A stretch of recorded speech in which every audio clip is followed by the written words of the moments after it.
Kulingana na ratiba ya ligi kuu ya NBC leo Aprili 10, 2025, wananchi Yanga watakaribishwa viunga vya Chamazi, Dar es Salaam kukipiga na wenyeji wao Azam FC majira ya saa 1 kamili usiku. Ikumbukwe kwamba timu hizi zilipokutana katika mzunguko wa kwanza, Azam walichapa Yanga bao 1-0. Je, mambo yatakuwaje leo? Ni swala la subra tu ili muda uzungumze. Hapo jana kocha wa wananchi Yanga Millard Hamdi alizungumza na wanahabari juu ya mchezo huo namna walivyojiandaa.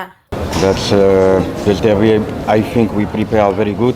Nadhani tumejiandaa vizuri kwa sababu mchezo sio wa benchi la ufundi, bali ni mchezo wa wachezaji na tayari wanalijua hilo. Na kingine nadhani ni utimamu wao wa mwili kwa sababu tulipoteza nguvu zao nyingi katika mchezo wa Tabora vile dhidi ya Coastal Union. Pia Azam walikuwa na mchezo mgumu dhidi ya Singida na walipoteza nguvu nyingi katika mchezo huo. Tunaziheshimu klabu na timu zote, hivyo hongera kwa wanachokifanya klabu ya Azam kwa miaka mingi. Na pia namfahamu kocha, ni kama kaka yangu kwa miaka 15 iliyopita. Hivyo tunawaheshimu sana. Kama tukicheza dakika 90 na kukosa nafasi ya kufunga, hilo litakuwa ni tatizo kubwa sana. Ndiyo, kwenye mchezo wa Coastal Union tulikuwa na nafasi nyingi za kufunga. Pia tulifunga bao 1, lakini sikuchukulia kwamba wachezaji wangu walikuwa na nafasi nyingi za kufunga. Mpira uko hivi. Muda mwingine unaweza kuwa na nafasi 10 za kufunga, lakini bao 1 unajua kabisa litakupa alama zote 3. Azam wana ulinzi mzuri na sisi pia tuna ulinzi na wachezaji wenye uwezo. Hivyo nadhani kitu cha muhimu ni kwamba kama tuna nafasi moja ya kufunga, tunapaswa kuitumia kufunga. Sawasawa kwa golikipa, hana kitu cha kufanya kwa muda wa dakika 90. Kitu anachoweza kufanya ni kuzuia. Natumaini tuna nafasi nyingi za kufunga, lakini sidhani hivyo kwa mchezo wa kesho.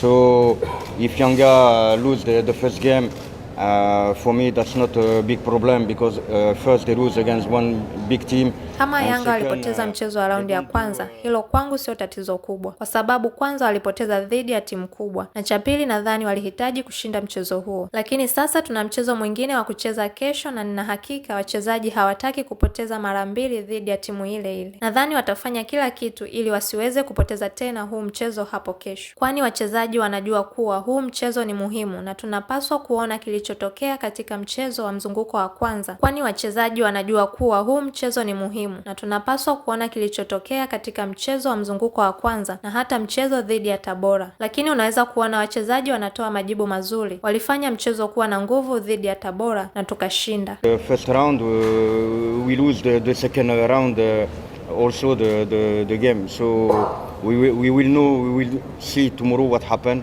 and inshallah we will win this game tomorrow for the club, for the players and for all the fans. Na sio kwa sababu tulipoteza mchezo mmoja wa mzunguko wa kwanza ndio tutapoteza na mchezo wa mzunguko wa pili. Hivyo tutaona itakapofika kesho. Inshallah tutashinda huu mchezo hapo kesho kwa ajili ya timu, wachezaji na mashabiki wote.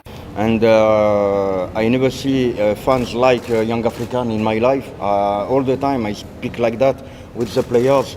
All the team I work with before, all the big club I work. Sijawahi kuona mashabiki kama wa Young Africans maisha yangu yote. Muda wote naongea hivyo na wachezaji wangu. Timu ambazo nimepitia kabla ya Young Africans zimekuwa na mashabiki wengi, lakini sio kama mashabiki wa Young Africans. Nimeshangazwa sana, kila mechi tunazocheza ndani au nje ya nchi zote ni kama tupo nyumbani. Hivyo nina uhakika mashabiki watajitokeza kwa wingi katika mchezo wa kesho ili kuhamasisha timu na kuwapa nguvu wachezaji. Wachezaji pia wanapaswa kuwa na hamasa. Hivyo niseme asante kwa mashabiki na ninatumaini watajitokeza kwa wingi katika mchezo wa kesho. So thank you very much for the help of the fans, and I am very sure that tomorrow they will come with a large number.